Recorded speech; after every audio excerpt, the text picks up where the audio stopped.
And let's begin this newscast with the latest coming in from Russia as Indian Prime Minister Narendra Modi has arrived in the Russian city of Vladivostok.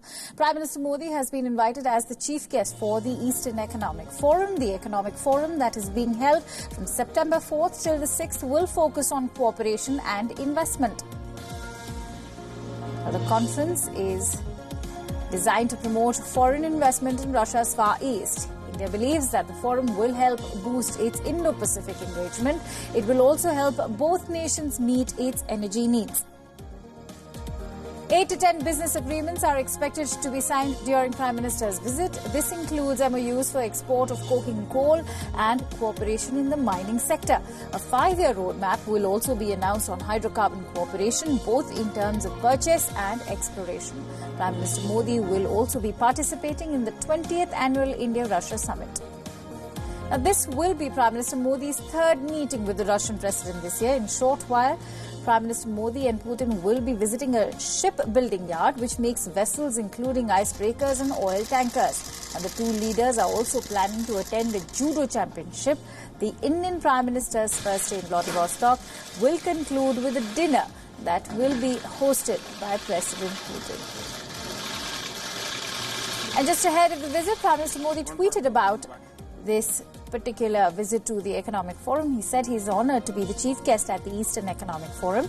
He added that the forum presents a great opportunity to further deepen commercial and economic ties between India and Russia. The Indian Prime Minister is looking forward to holding extensive talks with the Russian President.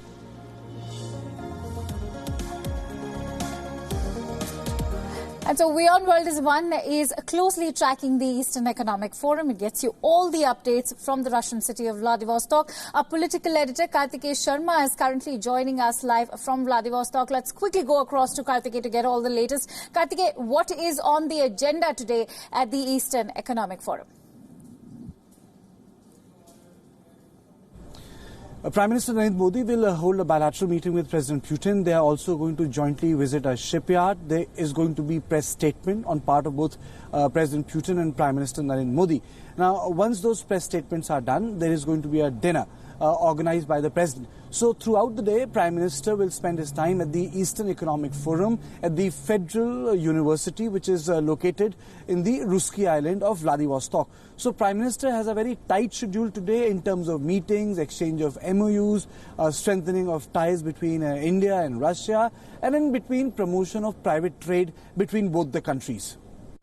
All right, Kartikeya, we are all aware of the fact that, the economies in the East are growing at a rapid rate. Why is Russia focusing particularly on the Far East?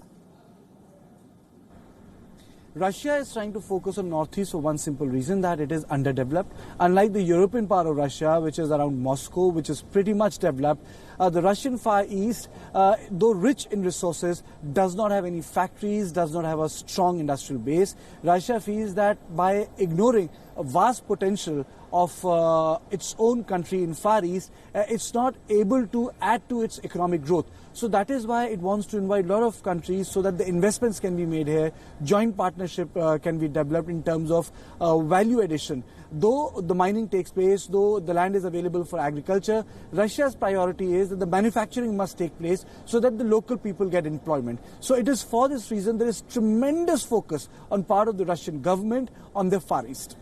All right, last but not the least, Kartikeya, where can India step in Russia's Far East?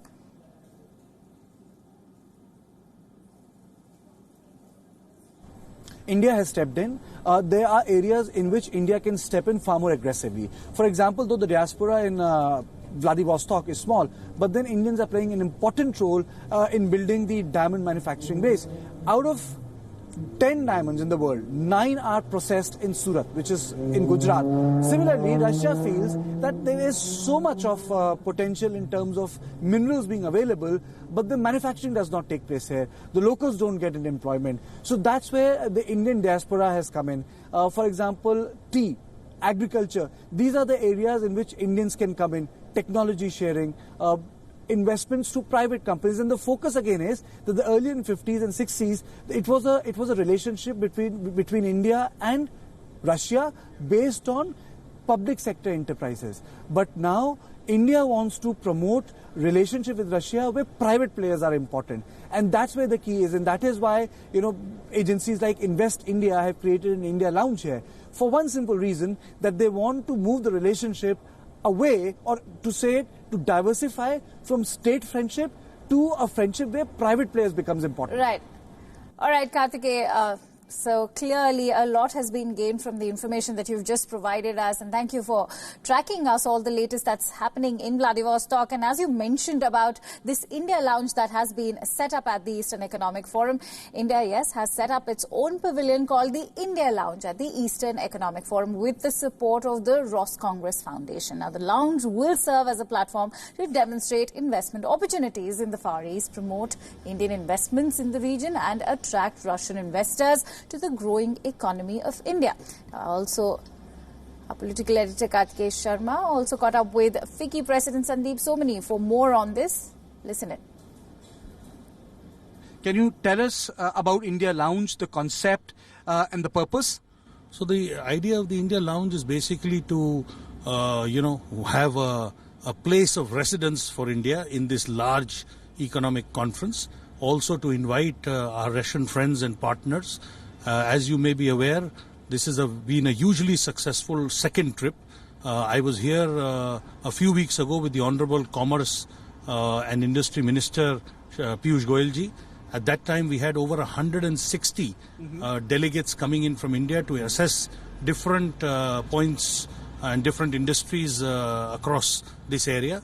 We are again back now for the Far Eastern Economic Summit, and there are 61 businessmen who have already come into Russia. India-Russia relationship has moved from state enterprises now to private players. So can we say that the transition is taking place, from public sector enterprises to private players, entrepreneurs from both sides? It's I would say there has been significant progress. The two states will always be very close to each other. So to give you an example, during the visit of Modi ji, 30 MOUs will be signed between India and Russia. 14 are from the government sector, PSUs, and 16 are actually from the private sector.